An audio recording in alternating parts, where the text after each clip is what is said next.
की एक विधि,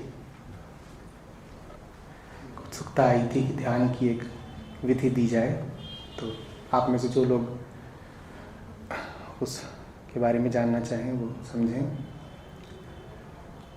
शून्य स्मरण, शून्य स्मरण। जो कुछ भी बहुत आवश्यक और ज़रूरी लगता हो, जो कुछ भी नितांत करीबी आवश्यक प्रतीत होता हो, उसको उसी आवश्यकता के क्षण में ये कह कर देखें कि तू कुछ नहीं है, शून्य है, झूठा है। देखिए, हम मौन का जब स्मरण करते हैं तो हम मौन को भी कोई वस्तु या विषय बना लेते हैं। मौन का, शून्य का वास्तविक स्मरण करने का तरीका है कि जब शोर छा रहा हो मन पर, और शोर तभी छाता है जब शोर में कुछ खिंचाव होता है, शोर में कुछ ज़रूरी और आवश्यक लगता है।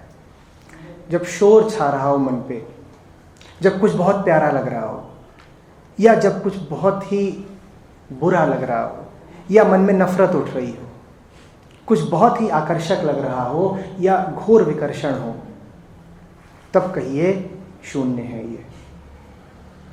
ठीक तब वो पल जब आप ये कहेंगे खिंचाव का होगा, पर बीत जाएगा, बीत जाएगा और आपको हल्का कर जाएगा। क्या विधि समझ में आई है? Whenever there is something that dominates the mind, whenever something is appearing terribly important, whenever you have been consumed by some external object and it seems a matter of life and death, at that very moment tell yourself it is nothing, it is nothing, it is nothing, it is nothing. Depending on your taste, you could even say it is false, or it is not important, or I need not take it seriously. That depends on the language you want to use and whether you want to use any language. Try this. We all know, young and old alike, how situations become so very dominating upon the mind, don't we? And at that moment we remember nothing else. At that moment everything else recedes into the background. None of all the greatnesses that we see around us remain significant anymore. No Krishna, no Gita, no Upanishad, no Mahavakya, no spirituality. At that moment what matters is the issue at hand. Right? We all go through such situations every day, don't we? The trick is, in that situation, all of a sudden, like the strike of an axe, the sudden strike, just say it is nothing.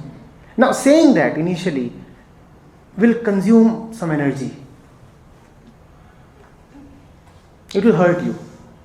But the moment of hurt, I assure you, will pass, and will pass very swiftly, as all moments do. And then you will be left with what? Lightness. I call it the Shunya Smaran method.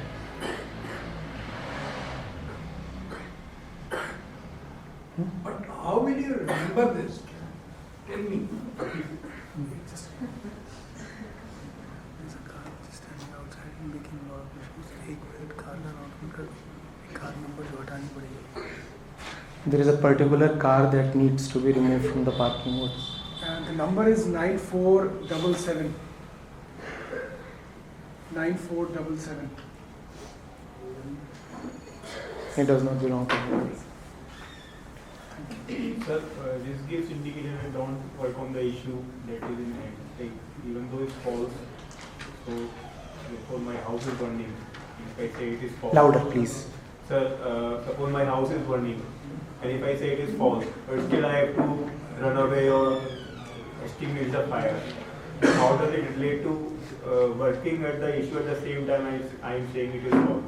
So how? Because anyway, I cannot. For that, there is no answer. If you still feel it is very important, then continue feeling. But the thing is, how many times have you already saved your house? Have you not? But the damn house keeps burning again and again. Try leaving it for once. Let it burn, new house will come. Who knows? New houses too have come again and again. Have we not moved into newer houses? So many times we have. But even those things, they have a way of falling apart. It happens, and if it is not happening, then it can't be forced. If you don't want to do it, then you will have 1,000 arguments to not to do it. The question is, will you remember it? Punjabi में कहते हैं रब नेड़े के कुसुम नेड़े. You see, once the danger is there, let us say there is a revolver, somebody is pointing at my head or somebody's head. How can he think कि ये नहीं होगा? It is impossible to think. It is impossible to think that this will happen or this may not happen. But just by grace, it does happen that one says that, fine, enough of fighting, now shoot, pull the trigger. No, there is no bullet in that. Even if there is a bullet in this, please pull the trigger. I don't even want to keep hoping that there is no bullet or that whatever. Please pull the trigger if you want to. But I won't budge. See, ultimately, all techniques or methods of meditation depend on whether you are blessed with grace. If you are not blessed with grace, then the method will not succeed. That is why surrender is more important than trying. Method implies trying. But before you try, you have to surrender. You have to say, fine, all that I can do is tell myself to remember. But whether or not I will remember depends on. That does not depend on me. That depends on that. So if you want, then I will remember. And if you do not want, then anyway I cannot remember. I can only say that I feel like remembering. What do I do? I feel like remembering. Rest, you decide. The small trick here is, if you really do feel like remembering, you receive help. Because you cannot really feel like remembering without already having received help. So try to feel like remembering. Try. Is this method applicable on only those situations when we are deeply engrossed or in dilemma, or for day-to-day normal little trivial things like I'm supposed to eat? How important is it? Not that important. That is applicable to every situation. I tried to, give you something extreme. But obviously, if you cannot apply it in small, petty, day-to-day affairs, then applying in extreme situations will be impossible. So obviously, it applies to every situation.